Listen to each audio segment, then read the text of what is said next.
Arakoze Siriake muhawe nayo kuba umuntu afise ubumuga bw'ingingo canke ibihimba bimwe bimwe by'umubiri bidakwiye ngo ntibimuza kugerageza gukora akazi k'inguvu kagashobora no kumuronsa ibimutungira umuryango.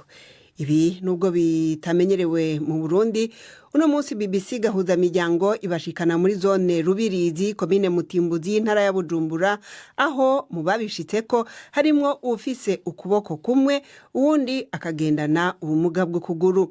Abo bompi bakora akazi ko kubaka, umwe n'umuyede uwundi akaba ari umufundi.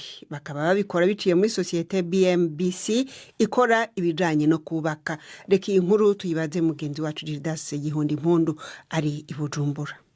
Ni wibaza umufundi afise ukuboko kumwe ari hejuru ku igorofa igerekeranye gatatu, umwiko mu ntoke, ibindi bikoresho biri impande yiwe, ariko arubaka nk'uko umengo afise amaboko abiri. Andre Bucumi batazira mukono mu bukerebutsi budasanzwe aguma atanga n'amategeko kubamufasha. Biraboneka ko ari inzobere mu kazi. Amaze imyaka irenga 20 akora uwo mwuga kandi afise n'ubumuga. Yamara ntazopfa yibagiye ivyamushikiye. Igihe namugaruka ukuboko ni imodoka yangonze nza ku kazi kuri Pentecote rya shengero ryo kunahanga. Rero ntikwavunike ko arakondoye nimerero cyandagenda hariya kwa David barakunja, nico gituma ubona ari gipande ngaha.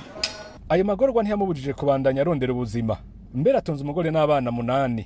Naravye ubuzima bwanje ingene bugiye guhagarara, ndimvira ibintu bizombesha aho mbona ntibishoboka. Hanyuma natangura ndapima kubaka, umugabo umwe arampa akazi ndagakora, karako gutera iripu, inzu yiwe ndayikora, mbona birashoboka, hanyuma arampemba. Ndabandanya gushika no munsi. Barankunda cyane kubera bazi nkoresha ukuboko kumwe kandi bakabona ko ndabakorera ibintu vyiza, akaroro nibubona ngaha.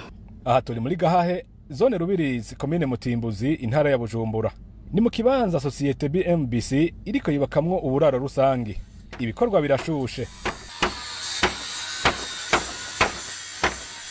None abandi bakozi Bucumi bamubona gute?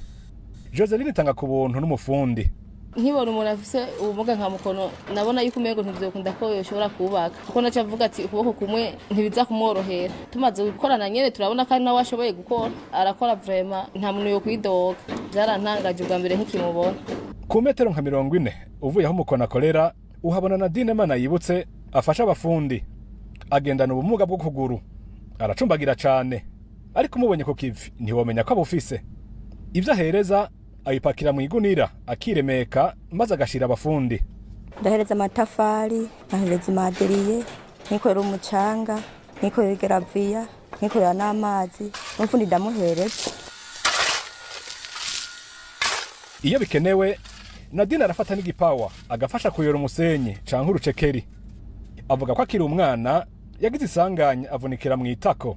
Abavyeyi barasamara ntibamujana kwa muganga. Niho ubumuga bwandurukiye. Ariko uyu muvyeyi w'abana 3 yararahiye gutega amaboko.